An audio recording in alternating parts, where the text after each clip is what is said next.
अल्हम्दुलिल्लाह नहमदुहु व नस्तईनुहु व नस्तगफिरुहु व नुअमिनु बिही व नतवक्कलु अलैहि व नऊज़ु बिल्लाहि मिन शुरूरि अनफुसिना व मिन सय्यिआति अअमालिना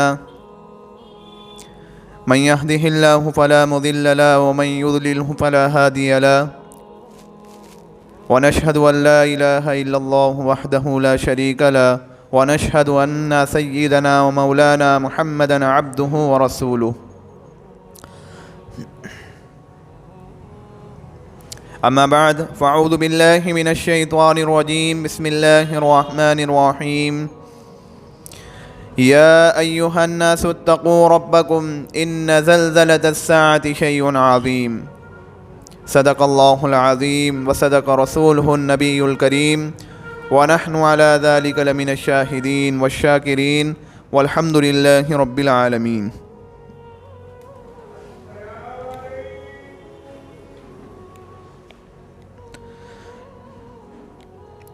मुअज़्ज़ज़ सामिईन, मुअज़्ज़ज़ नाज़रीन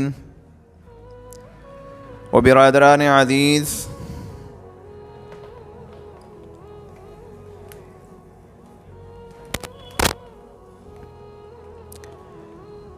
गुज़िश्ता जुमे में अलामात क़यामत का बयान चल रहा था। अलामात कुबरा ये वो बड़ी बड़ी अलामतें हैं कि जिनके ज़ुहूर के बाद, जिनके ज़ाहिर होने के बाद क़यामत किसी भी वक्त अचानक आ जाएगी। अलामात कुबरा में सबसे पहले हज़रत मेहदी रज़ियल्लाहु अन्हु का ज़िक्र हुआ कि हज़रत मेहदी रज़ियल्लाहु अन्हु वो कैसे होंगे, उनका हुलिया कैसा होगा, वो किस ख़ानदान से होंगे और किस तरह से पहचाने जाएंगे।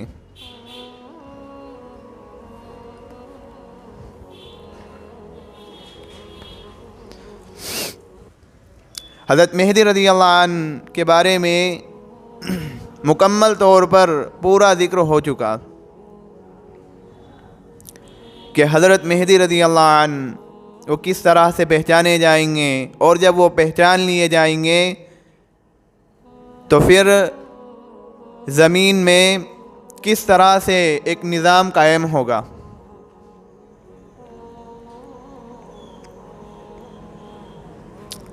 और दूसरी अलामात कुबरा की दूसरी बड़ी अलामत दज्जाल का खुरूज है। खुरूज दज्जाल, दज्जाल का ज़ाहिर होना है। ये दज्जाल क़यामत की अलामतों में से, क़यामत की निशानियों में से एक बड़ी निशानी है। दज्जाल का खुरूज ये क़यामत की निशानियों में से एक बड़ी निशानी है कि दज्जाल जब ज़ाहिर होगा, दज्जाल जब निकल आएगा तो वो किस कदर फितने और फसाद फैलाएगा कि उसके फितनों के बारे में हर नबी ने अपनी उम्मत को उसके फितनों से डराया है। लेकिन हमारे नबी सल्लल्लाहु अलैहि वसल्लम ने ना ये कि उसके फितनों से हमें डराया है, बल्कि उसके फितनों को पूरे तौर पर बयान करने के साथ साथ उसकी निशानियाँ और उससे बचाव के तरीके भी ये वाज़े फरमा दिए हैं, ये हमें समझा दिए हैं।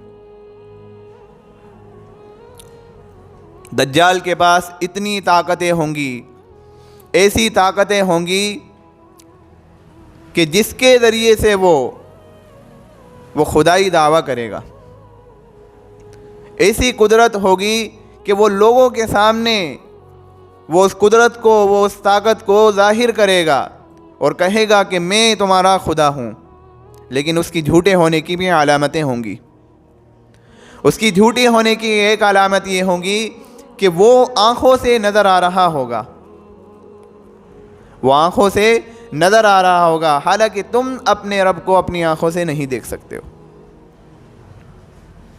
वो काना होगा, उसके दोनों आँखों के दरमियान पेशानी पर काफारा लिखा हुआ होगा, जिसको हर मुसलमान, हर मोमिन उसको पढ़ लेगा, चाहे वो लिखना पढ़ना जानता ही ना हो।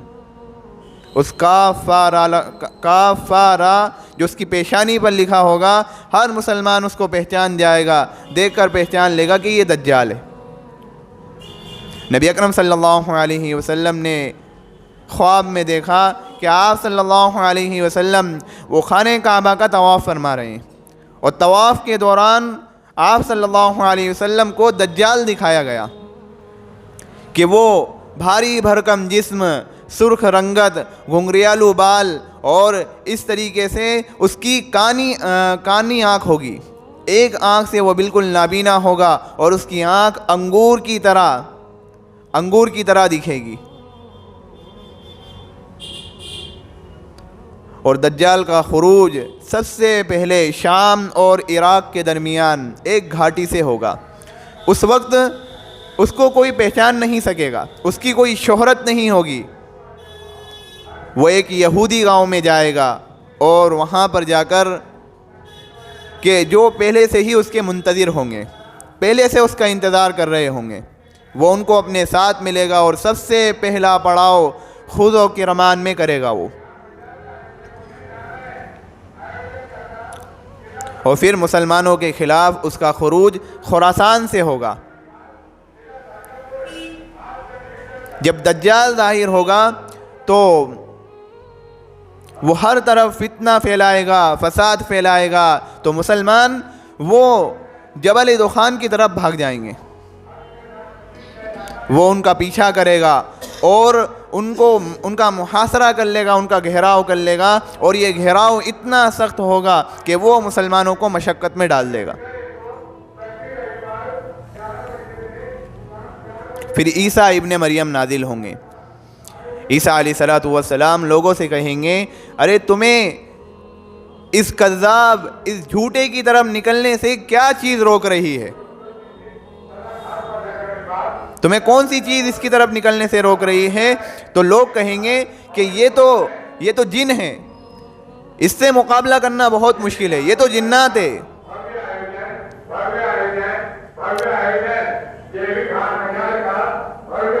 मुसलमान उससे डर रहे होंगे। और दज्जाल सबसे पहले आएगा तो वो अपने आप को नबी कहेगा, फिर वो खुदाई दावा करेगा। वो अपने पैदा करदा शुकूक व शिबहात में इंसानियत को फासता चला जाएगा, वो इंसानियत को फासता चला जाएगा, और वो अपने आप को दज्जाल नहीं कहेगा बल्कि अपने आप को खुदा कहेगा कि मैं तुम्हारा खुदा हूँ। नबी अकरम सल्लल्लाहु अलैहि वसल्लम ने फरमाया है कि जब तुम दज्जाल के बारे में सुन लो तो उससे बिल्कुल दूर रहो। खुदा की कसम कि वो एक आदमी अपने आप को मोमिन समझकर उसके पास जाएगा और फिर उसके पैदा करदा शुकूक व शिबहात में फिर उसकी पैरवी करेगा।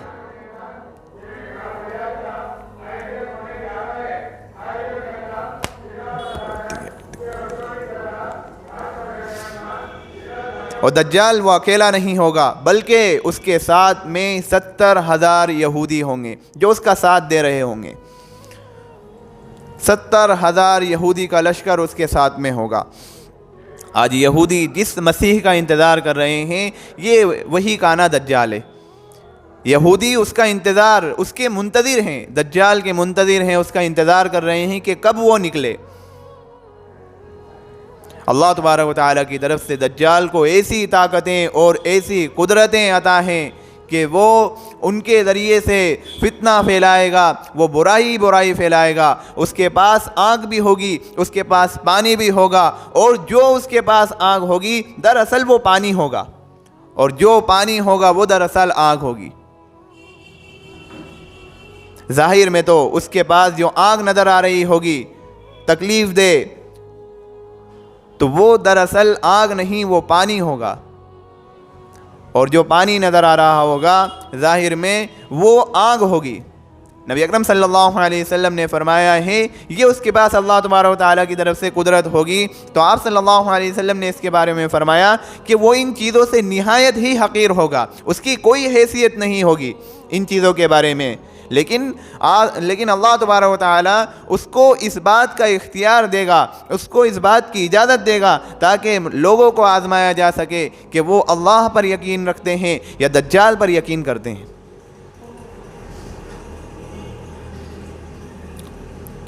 सहाबा किराम रिज़वानुल्लाहि अलैहिम अजमाइन ने आप सल्लल्लाहु अलैहि वसल्लम से उसकी सवारी के बारे में पूछा, उसकी रफ़्तार के बारे में पूछा कि उसकी कितनी रफ़्तार होगी, वो ज़मीन पर किस रफ़्तार से चलेगा। तो आप सल्लल्लाहु अलैहि वसल्लम ने फरमाया कि जिस तरह से हवा वो बादलों को उड़ा ले जाती है ऐसी रफ़्तार होगी, और वो एक गधे पर सवार होगा, उस गधे के दोनों कानों के दरमियान 40 हाथ का फासला होगा।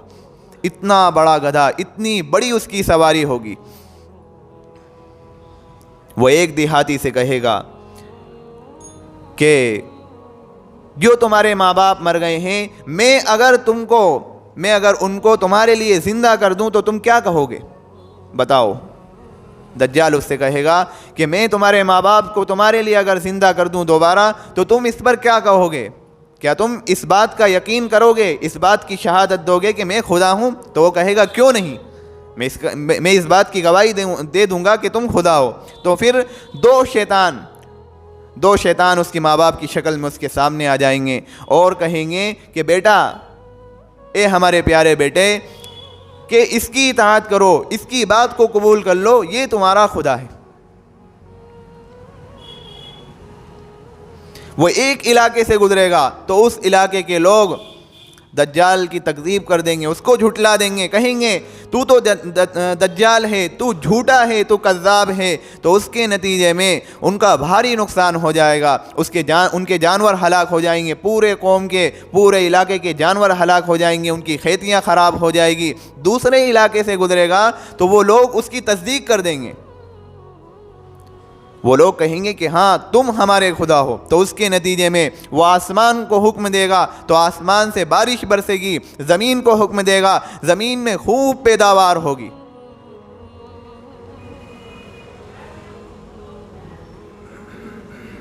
वो हर तरफ जाएगा, दज्जाल जब आएगा तो हर तरफ जाएगा। वो मदीनतुल मुनव्वरा में जाने की कोशिश करेगा, लेकिन उसको वहाँ जाने की इजाज़त ही नहीं मिल पाएगी, यानी वो दाखिल ही नहीं हो पाएगा। अल्लाह तबारक व तआला की तरफ से वो मदीनतुल मुनव्वरा में दाखिल नहीं हो सकेगा। तो फिर वो किसी इलाके में खैमाजन हो जाएगा, वो किसी इलाके में अपना क़याम बना लेगा। तो लोगों में से बेहतरीन आदमी, यानी अरब में से बेहतरीन आदमी एक उसके पास आएगा और कहेगा तुम ही वो दज्जाल होना कि जिसके हुलिये के बारे में अल्लाह के रसूल सल्लल्लाहु अलैहि वसल्लम ने हमें बता दिया है। तो दज्जाल लोगों से कहेगा कि अगर मैं इसको मारूं और दोबारा ज़िंदा करूं तो तुम क्या कहोगे, कोई शिबा रह जाएगा, कोई शक तुम्हें रह जाएगा। तो कहेंगे कुछ भी शक नहीं रहेगा। तो फिर दज्जाल उस आदमी को मारेगा और फिर दोबारा जिंदा करेगा। तो फिर वो आदमी कहेगा कि अब तो मैं पहले से भी बेहतर तरीके पर जान गया हूं कि तू ही दज्जाल है। फिर वो उसको मारने की कोशिश करेगा, लेकिन फिर वो उसको नहीं मार पाएगा।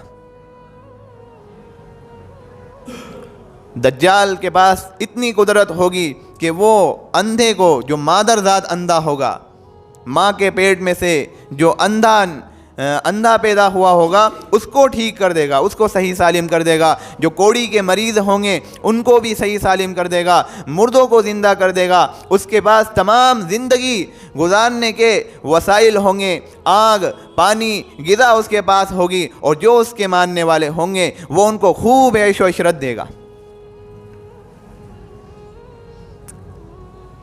वो उनको खूब ऐश व इशरत देगा। और दज्जाल के पास ये कुदरत जो होगी वो एक महदूद तरीके पर होगी।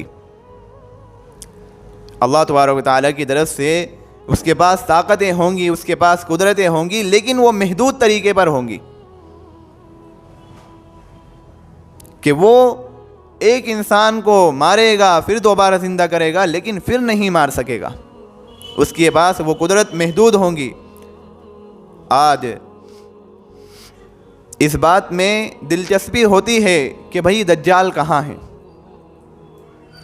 आज दज्जाल के बारे में जब बहस व मुबासा होता है, चर्चा होता है, तो ये बात भी होती है, ये दिलचस्पी के काबिल है कि दज्जाल कहाँ है।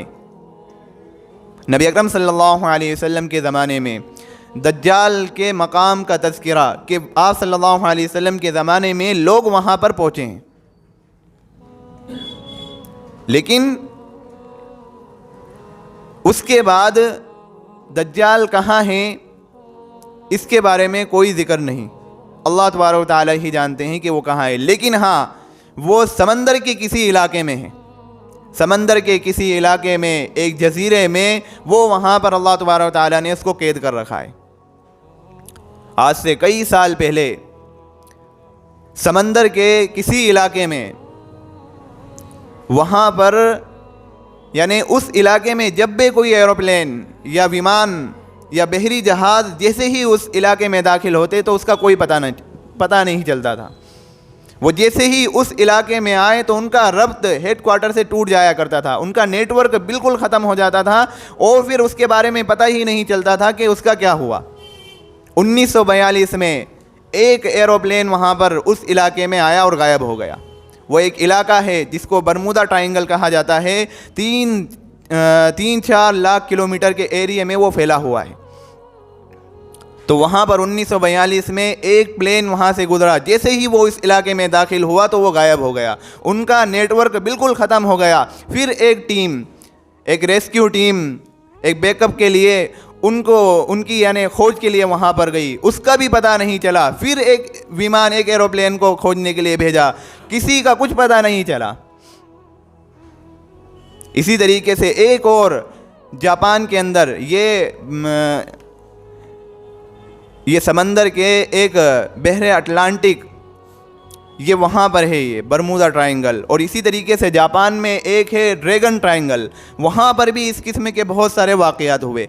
अब यहूदी यानी आज जिस मसीह का वो इंतज़ार कर रहे हैं, जो दज्जाल है, अब यहूदियों ने देखा कि समंदर में ही दज्जाल कहीं पर मौजूद है, लेकिन पता नहीं है। जब बरमूदा ट्रायंगल के बारे में इस तरीके से ऐसे वाक़यात होने लगे तो यहूदियों ने ये कोशिश की कि हो सकता है कि बरमूदा ट्रायंगल के किसी इलाके में, किसी जजीरे में हमें दज्जाल मिल जाए। उन्होंने भी खूब जुस्तजू की उसके खोजने की कि दज्जाल हमें मिल जाए कहीं, क्योंकि यहूदी तो वो होंगे कि 70,000 का लश्कर वो दज्जाल के साथ यहूदियों का होगा। तो उसके मकाम का एग्जैक्ट तस्कीरा नहीं है कि वो कहाँ हैं। आप सल्लल्लाहु अलैहि वसल्लम के ज़माने में लोग वहाँ पर पहुँचे हैं। एक मरतबा नबी अकरम सल्लल्लाहु अलैहि वसल्लम नमाज़ पढ़ाकर मिंबर पर तशरीफ़ लाए। आप सल्लल्लाहु अलैहि वसल्लम ने फरमाया, लोग अपनी जगह पर बैठे रहें, जहाँ पर आप बैठे हैं वहीं पर बैठे रहें। और फिर आप सल्लल्लाहु अलैहि वसल्लम ने मुस्कुराते हुए फरमाया, क्या तुम्हें मालूम है कि मैंने तुम्हें यहाँ पर क्यों जमा किया है? सहाबा ने अर्ज़ किया कि अल्लाह और उसका रसूल ही बेहतर जानता है कि यहाँ पर क्यों जमा किया है। आप सल्लल्लाहु अलैहि वसल्लम ने फरमाया कि मैंने तुम्हें ना तो किसी चीज़ के शौक दिलाने के लिए यहाँ पर जमा किया और ना किसी चीज़ के डराने और धमकाने के लिए यहाँ पर मैंने तुम्हें जमा किया है, बल्कि तमीम दारी, वो पहले ईसाई था, फिर वो मेरे पास आया, मेरे हाथ पर उसने बैअत की, फिर वो मुसलमान हुआ और उसने मुझे ऐसा वाक़या सुनाया, ऐसी बात सुनाई जो उन बातों से ताल्लुक़ रखती है कि मैं दज्जाल के बारे में जो तुम्हें सुनाता हूँ। उसने मुझे बताया कि तमीमदारी वो 2 कबीलों के 30 लोगों के हमरा, 30 लोगों के साथ वो समंदर में समंदरी जो जहाज़ होते हैं उस पर बैठकर वो रवाना हुए। अब समंदर की लहरें और समंदर के तूफ़ानों ने उनको महीने भर इधर उधर दौड़ाया, इधर उधर वो घूमते रहे महीने भर। समंदर की लहरें और तूफ़ानों में वो जकड़ गए और फिर वो लहरों ने, तूफ़ानों ने उस जहाज़ को एक जजीरे के करीब पहुंचा दिया, जिसको टापू कहा जाता है। तो उस टापू के करीब पहुंचा दिया। जब वो वहाँ पर पहुँचे तो एक छोटी कश्ती में बैठकर वो उस जजीरे में दाखिल हुए। जैसे ही वो उस जजीरे में दाखिल हुए, उन्होंने देखा एक जानवर कि जिसके पूरे जिस्म पर बाल हैं, इतने बाल हैं कि उसको पहचाना नहीं जा रहा कि ये क्या जानवर है। उसका पता ही नहीं चल रहा है कि ये जानवर क्या है, ना चेहरा दिख रहा है, ना पीछे से उसकी कोई हैयत दिख रही है, यानी वो पहचान में ही नहीं आ रहा कि ये क्या है। तो उन लोगों ने कहा कि तेरा सत्यानाश हो, तू है क्या चीज़? तो वो कहने लगा मैं जसासा हूँ। तो उन्होंने कहा भाई जसासा क्या चीज़ है?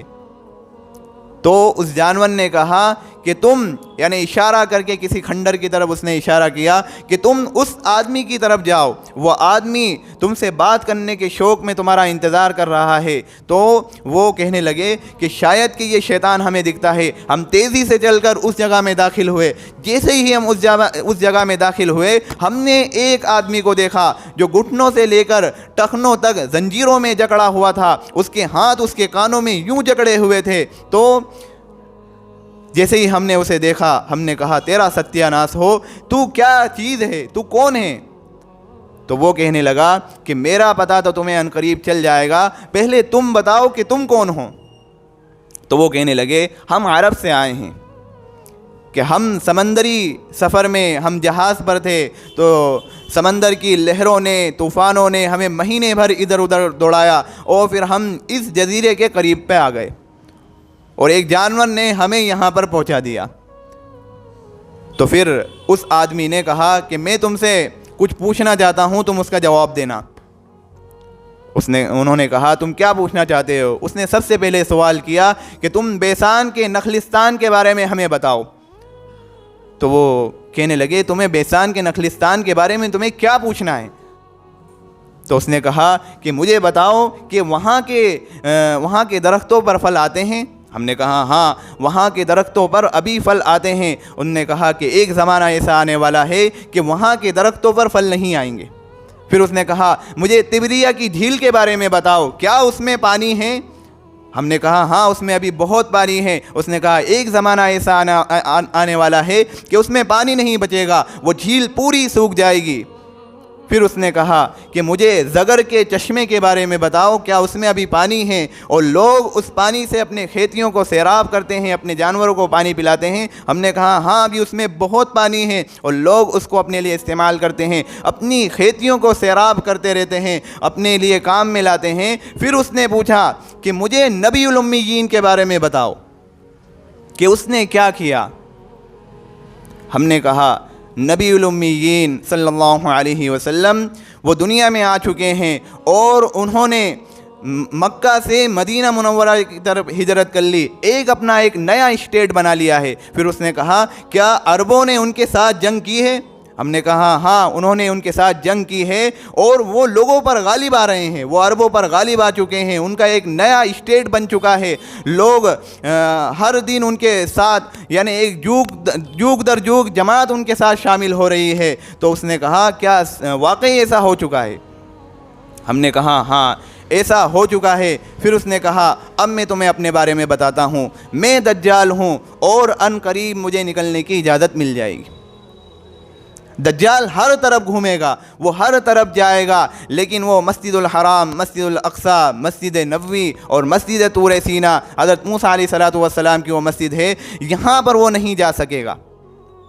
वो हर तरफ घूमेगा, हर तरफ वो 40 दिन तक वो हुकूमत करेगा। फिर ईसा इब्न मरियम अलैहिस्सलातु वस्सलाम के हाथों वो कत्ल होगा। एक मुसलमानी लश्कर और एक दज्जाली लश्कर, वो उनका आपस में टकराव होगा, एक जंग होगी। तो 1/3 मुसलमान शहीद हो जाएंगे, 1/3 मुसलमान उसके हाथों वो शिकस्त खाकर भाग जाएंगे, 1/3 मुसलमान बचेंगे। रात का वक्त होगा, रात में मुसलमान आपस में बात कर रहे होंगे, उसके बारे में वो तस्किरा कर रहे होंगे और जिहाद पर एक दूसरे को, यानी शहीद होने पर एक दूसरे को जज्बा दिला रहे होंगे। तो फिर फजर के वक्त हज़रत ईसा इब्ने मरियम ईसा अलैहिस्सलातु वस्सलाम वो नाजिल होंगे 2 फरिश्तों के कंधे पर हाथ रखकर, उन्हें फरिश्ते एक मीनारे पर बिठा कर चले जाएंगे। तो ईसा इब्ने मरियम उनके साथ नमाज़ पढ़ेंगे और फिर कहेंगे कि तुम मेरे सामने से हट जाओ ताकि ये दज्जाल मुझे अपनी आँखों से देख ले। दज्जाल जैसे ही हज़रत ईसा अलैहिस्सलातु वस्सलाम को देखेगा अपनी आँखों से,